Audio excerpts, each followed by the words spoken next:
What is good? Osiris here, stuck in the middle. Thanks for joining. Squad member to deliver a response to Biden State of the Union address.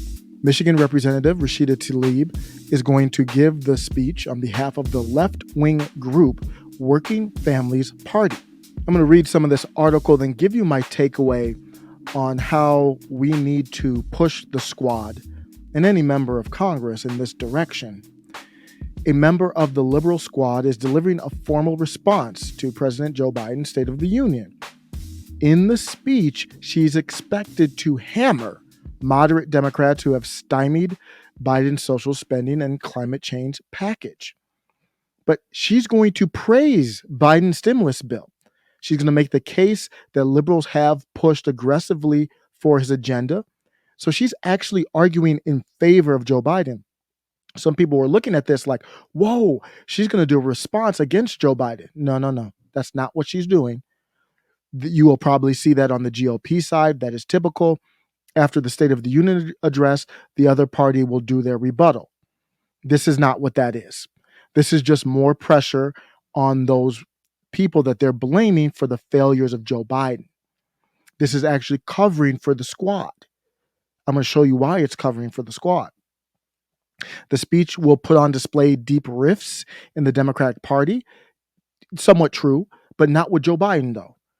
The rifts that are really happening in the Democratic Party are with those members of Congress, the House in particular, who are in purple districts.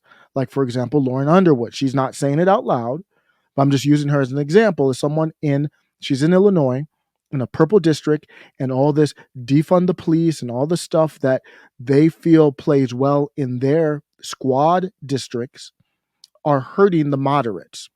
That's where the rift is. The rift isn't between the head honcho, the big guy, and the squad.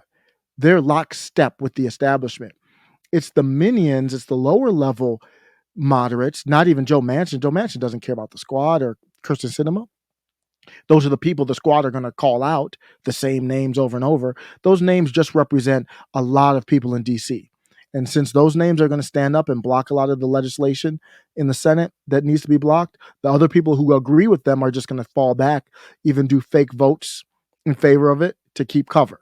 Tlaib is going to represent the squad, and she says, I quote, "No one fought harder for Build Back Better and a pro-democracy agenda." She's hinting at the voting laws that did not go through.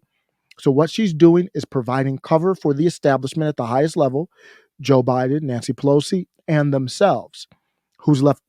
These moderates in these districts, they're the ones who are left hung out to dry. And the squad is clearly setting this up. When the midterms go south and we don't do well, don't blame us, blame the moderates. So she's talking about, hey, we need to do as much as we can for the people this year. Okay. So let me ask you, what are you willing to sacrifice? Let's go back to this interaction, and I think it will sum up how I feel about this response from Rashida Tlaib. There was research that the monthly child poverty rate increased from 12.1% in December 2021 to 17% in January, and that corresponded with the Biden child tax credit expiring. They said 3.7 million kids re-entered poverty. Nobody wants to see that. That's terrible. AOC is going to do a response here, and I think that's exactly like what Rashida Tlaib's going to do after the State of the Union address. AOC said one U.S. senator heard stories, she's talking about Joe Manchin, about people allegedly using the child tax credit for drugs without any evidence or data to back it up. I agree with her. He then used that as justification to nuke the entire national program, causing millions of kids to fall into poverty in weeks. Horrifying. I agree. This is something that I think we should look at. But here's the problem. If AOC cares so much about child poverty, what sacrifices is she willing to make to force change? If you actually care about something, you will sacrifice for it. You care about your family. Maybe you were a bachelor at one point, you got married, now you got kids. You can't hang out at the club like you used to. There's different, like for me, I got to fit times in to record videos. I can't do it anytime. I got to pick up the kids, spend time with the family, which I'm happy to do. I want to do. But I'm just saying, if you care about something, and I want to make sure my kids are getting the right supplement of education at home. School is not it by itself. You got to budget your time. You got to budget your money if you care about something. So what have they sacrificed? What have they done? They haven't held their vote, similar to like the force the vote thing that Jimmy Dore brought up. They've done none of that. They're going after Manchin and Kyrsten Sinema, and I'm going to give you all a hint. That's not stunning, brave, or effective. That's not sacrificing anything. For them to have the exterior, this fake persona of being far left, for them to go after Manchin and Kyrsten Sinema and never going after Biden, they never go after Pelosi. That's not brave. I don't know what I would have done if ice cream were not invented. If you want to be brave, go after Pelosi. Or even better yet, you've shown me a little hint of it. Lawmakers urge Biden to get congressional approval before sending troops to Ukraine. I love it.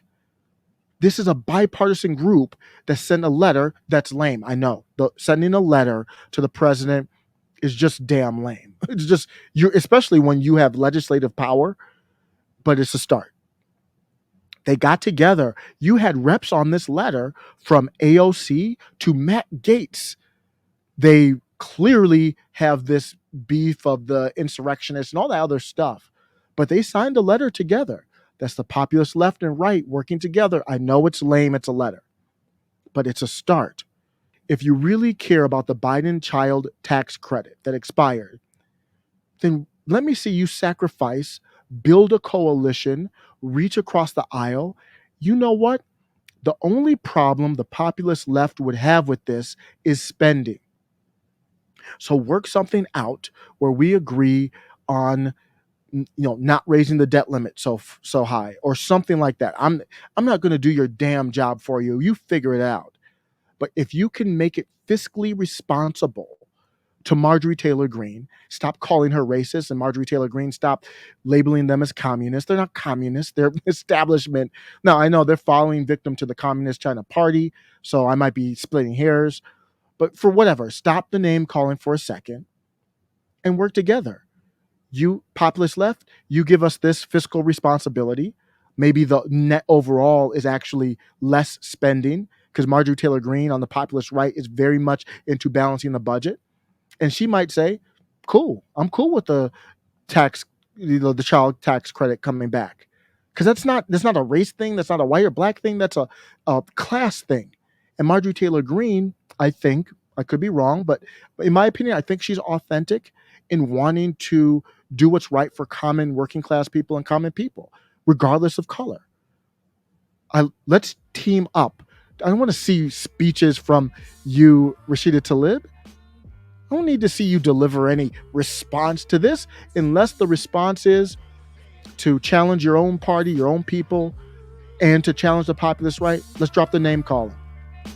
Let's team up. Let me know what you think. Take care.